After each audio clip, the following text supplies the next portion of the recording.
Hello everyone. Welcome to your weekly collective energy update for the week of the 1st of January to the 7th.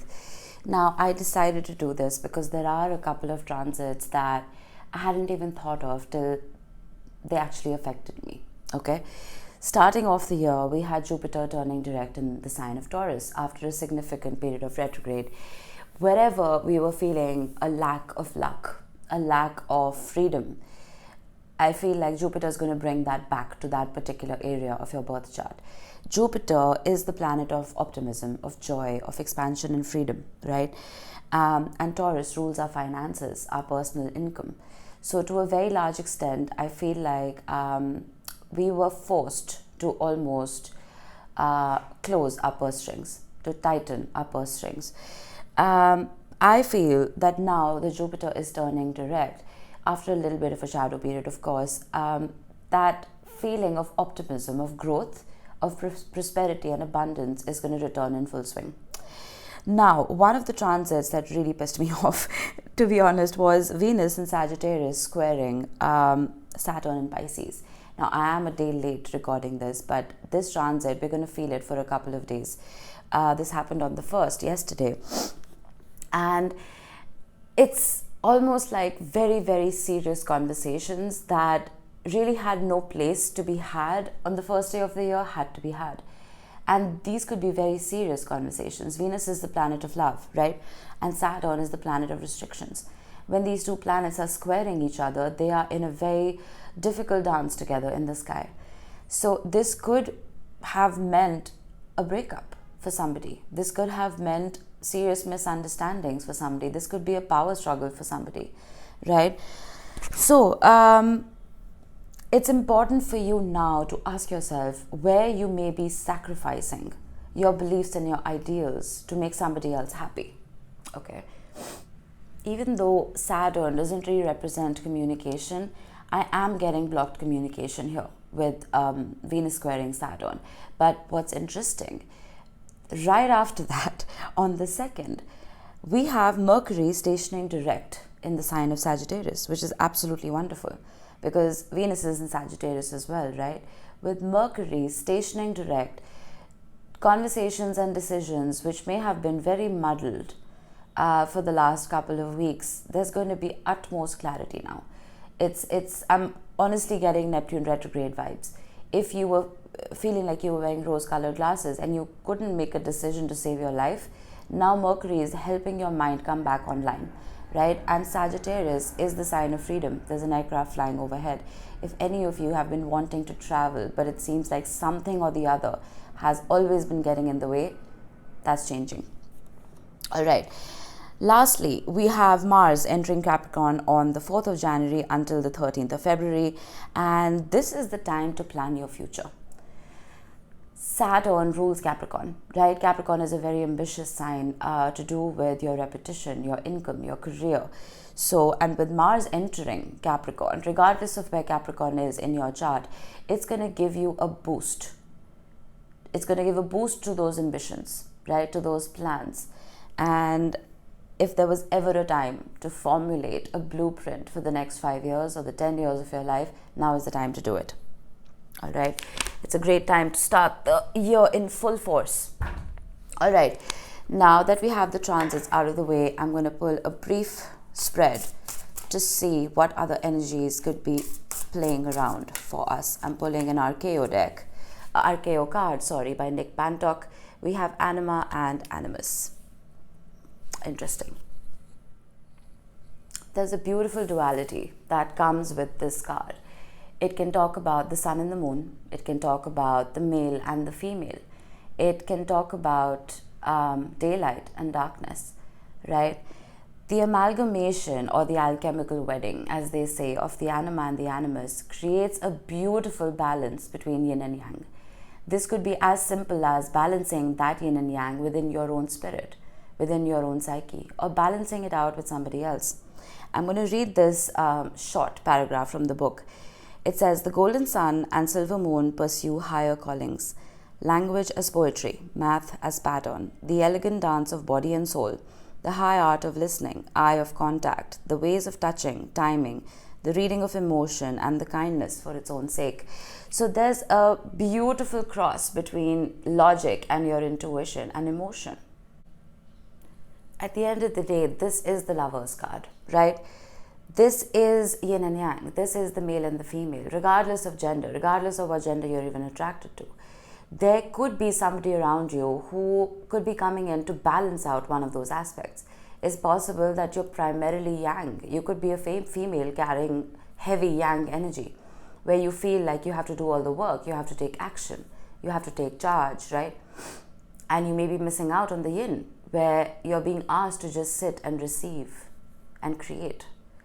So there could be an issue here about giving and, well, receiving. A balance. I'm getting reverse 6 of Pentacles suddenly. But that could be something that needs a little bit of your attention. And this, of course, could be talking about a romantic relationship. I wanted to keep this reading general, but I don't think the universe wants that. It wants me to talk about love for some reason. I think it was that Venus squaring Saturn that threw everybody for a loop. It was a very shocking, it was almost like a tower moment for a lot of people around me and myself. It's like the balance that we may have been fighting so hard to keep within our connections. It's like, it was like a house of cards and someone turned the fan on, you know. All right, we have the World.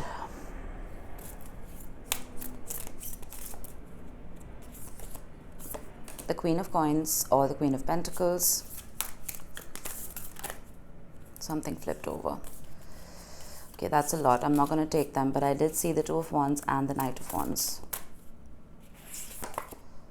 The Ace of Pentacles.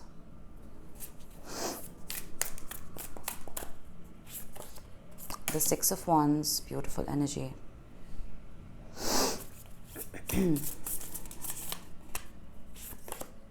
The Fool.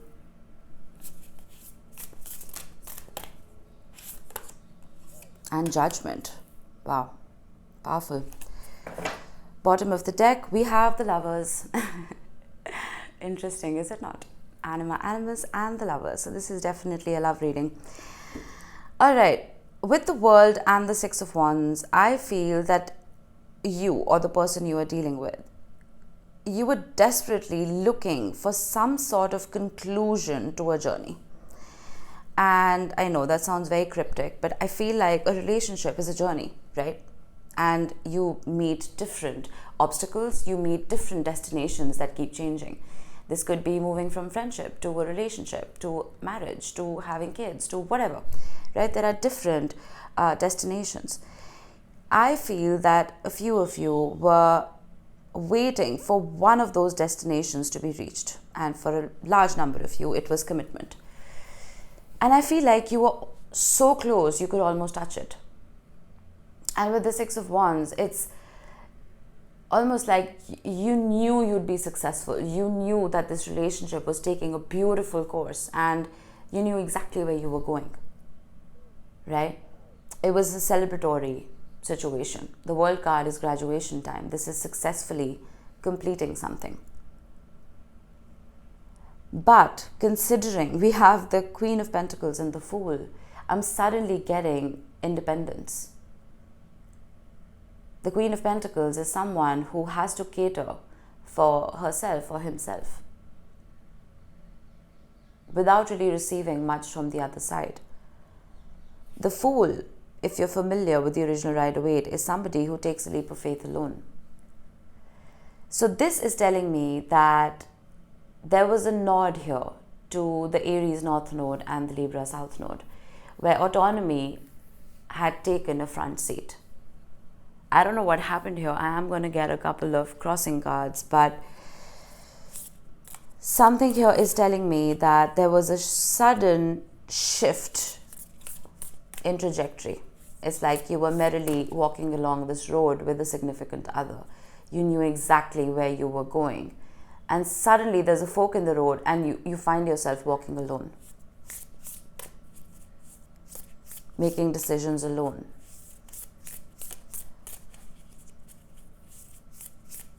But what's very interesting is we have the Ace of Pentacles with Judgment, which tells me that those two forks in the road are going to converge again, and there's a meeting of the minds again.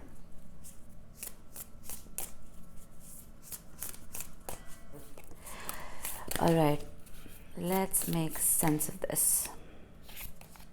Temperance. A lot of patience went into this situation, a lot of patience for that graduation, right? We have the High Priestess at the bottom of the deck. I feel like a lot of you were spiritually connected to this person, and that was suggested in the Anima Animus, where your intuitions and subconscious minds, your higher selves almost, are linked to each other. And we have moderation and we have equilibrium. I feel like you weren't in a rush to get here. I'm getting, for some of you, this is not going to apply to everybody. This took years. It took years for you to get to where you are in this particular relationship.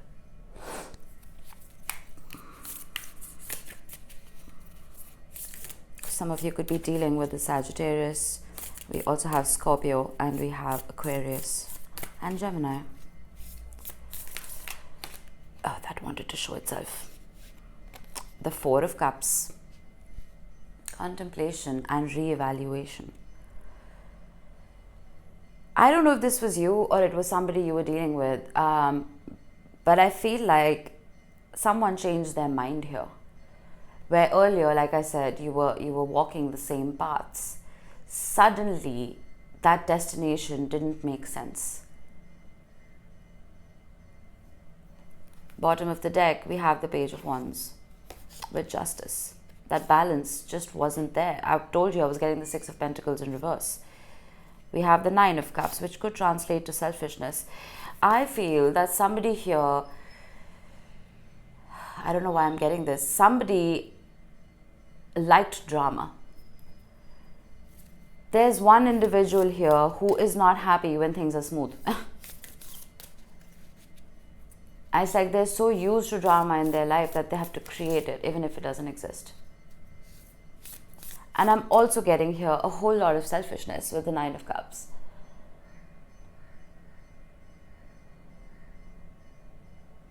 I feel like there's somebody here that you're dealing with who could be a dismissive avoidant. They shut down, they switched off without any warning. And you're still wondering what the hell happened and why you're walking this path alone all over again.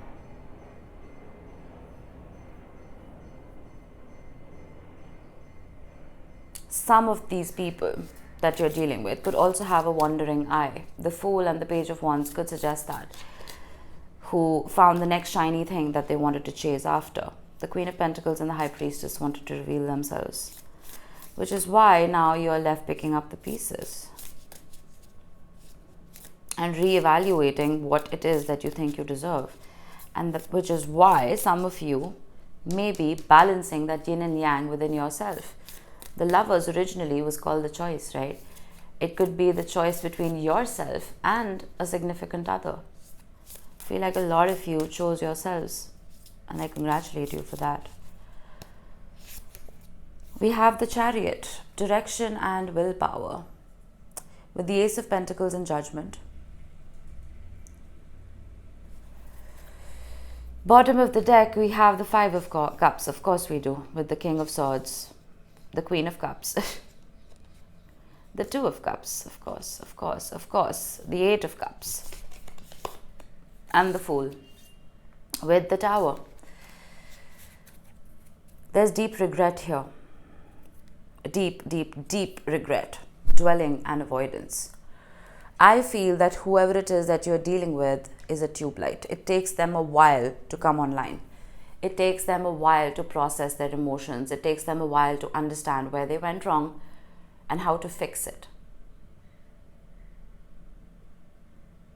I don't think this was you in any way. I think this was the person you were dealing with. The Fool could very well just talk about someone behaving very foolishly. I don't know if this happened at the turn of the new year or it happened a while ago. Either way, there's a reason this energy is showing up. And Mercury retrograde could do this. right? This contemplation, re-evaluation, this Four of Cups, that is what a retrograde represents. Review, revise, re-evaluate, reconsider. Our minds can be very muddled when Mercury is retrograding, and I feel like this person's mind was very muddled. And they may have made decisions very impulsively, but you see here now, with direction and willpower, with the Chariot, this is that balance between yin and yang. This is that balance wanting to be struck again, because there's way too much pain here. There's a lot of sadness here, and there's regret with the King of Swords. You see, I don't usually get regret with the King of Swords, but that looks like he's regretting something, right? Regret over the words that were spoken, over the tone of voice that was used. I'm tempted. Nine of Cups and the Hermit. I feel, what is that? We have the Emperor and we have the Page of Pentacles with the Four of Cups, the Two of Cups. I'm tempted, and the Devil with the Knight of Swords. I feel the tables have turned. I shook the camera, pardon me. I feel the tables have turned. And where earlier this person was carrying this Four of Cups energy, now it's you carrying it. Because the Queen of Pentacles, like I said, can be highly independent. And when you get a taste of that autonomy, especially with the North and the South node of the Moon being where they are, it can be exhilarating. The Fool and the Queen of Pentacles energy can be exhilarating, where you don't have to depend upon anybody. I saw the Devil right here, and as I'm seeing the Lovers, there could have been a touch of codependency in this connection. So whatever this was, this fork in the road, it came at the perfect time for you to truly find yourself before you could find yourself with another. And you finding yourself has probably been one of the best things you did for yourself, because you realize your worth. You realize you deserve a lot more than this wishy-washy nonsense. This person really comes across as a child. No joke. It's like you've been on this road trip for 24 hours, right? Driving, getting closer and closer to your destination. And you're literally 10 minutes away and your car breaks down. And there's no way you can lug all your luggage up by yourself to that destination. That's that frustrating feeling that I'm getting here, that you waited so long. And right at the last minute, the road split. But there is a reconvergence. Now, I don't know what you're going to do with that. There is love here, there's a lot of feeling here, but that isn't everything, you know. All right, it's interesting how we have Temperance, because that represents Sagittarius energy, and Venus and Mercury are both sitting there. So I would expect communication, and I'm feeling like it's going to come out of the blue with the Tower right here. Let whoever this is marinate in this energy for a little bit. Let them feel your absence, because that's when it's going to have the most powerful effect. All right. I did not want this to be a love reading, to be very frank with you. General readings, I like to keep them general, but it's on the table. I couldn't do anything. All right, your January updates, overall monthly updates have been uploaded for every single sign if you want to have a look. And I will try and do more weekly updates, and I will be recording your mid-monthlies as well. So make sure you're subscribed and you have the bell clicked so you know when I'm going to upload. All right, that was it. I hope this helped. I will see you in the next one. Bye-bye.